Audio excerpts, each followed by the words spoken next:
നമുക്കൊരു അടിപൊളി chocolate cake ഉണ്ടാക്കിയാലോ? ഇതിനെ പറ്റി പറയുകയാണെങ്കിൽ ഇത് ഭയങ്കര സിമ്പിളാണ് ഉണ്ടാക്കാൻ. അപ്പോൾ എല്ലാവരും വീട്ടിൽ പോയിട്ട് ട്രൈ ചെയ്യുക.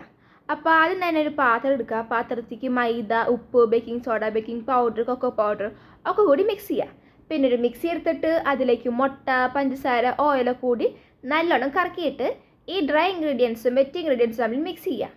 അത് കഴിഞ്ഞിട്ട് ഒരു സ്പൂൺ വാനില എസൻസും കൂടി ഒഴിച്ച് കഴിഞ്ഞാൽ നമ്മുടെ ബാറ്റർ കറക്റ്റ് ആവും. പിന്നെ ഏതെങ്കിലും ഒരു ബേക്കിംഗ് ട്രേ ഒക്കെ എടുത്തിട്ട് അതിലേക്ക് നമ്മുടെ ഈ ബാറ്റർ ഒഴിച്ചു കൊടുക്കുക. എന്നിട്ട് ഇങ്ങനെ സ്പൂൺ വെച്ചിട്ട് ഇങ്ങനെ നൈസായിട്ട് ഇങ്ങനെ പരത്തി കൊടുക്കുക. കാരണം എൻ്റെ ബേക്കിംഗ് ട്രേ ഭയങ്കര വലുതായിരുന്നു, ബാറ്റർ ഭയങ്കര കുറച്ചായിരുന്നു. കുഴപ്പമില്ല, അഡ്ജസ്റ്റ് ചെയ്യാം. പിന്നെ അത് ഞാൻ ബേക്ക് ചെയ്യാൻ വെച്ചു, ബേക്കൊക്കെ ചെയ്ത്. സത്യം പറയുകയാണെങ്കിൽ ഇത് ഇങ്ങനെ കഴിച്ചാൽ മതി. പക്ഷേ ഇത്തിരി അലങ്കാരത്തിന് വേണ്ടിയിട്ട് ഞാൻ ആ ചോക്ലേറ്റ് സിറപ്പ് അതിൻ്റെ മുകളിൽ ഇങ്ങനെ തേച്ച് കൊടുത്തിട്ട് മുറിച്ച് ഞാൻ കഴിച്ചു. മുറിക്കുമ്പോൾ നിങ്ങൾക്കത് മനസ്സിലാവുക കേക്കിൻ്റെ സോഫ്റ്റ്നെസ് എങ്ങനെയാണ്. അതേപോലെ തന്നെയാണ് ടേസ്റ്റ്. അപ്പോൾ നിങ്ങളെല്ലാവരും വീട്ടിൽ പോയിട്ട് ട്രൈ ചെയ്യുക. അടിപൊളിയാണ് സംഭവം.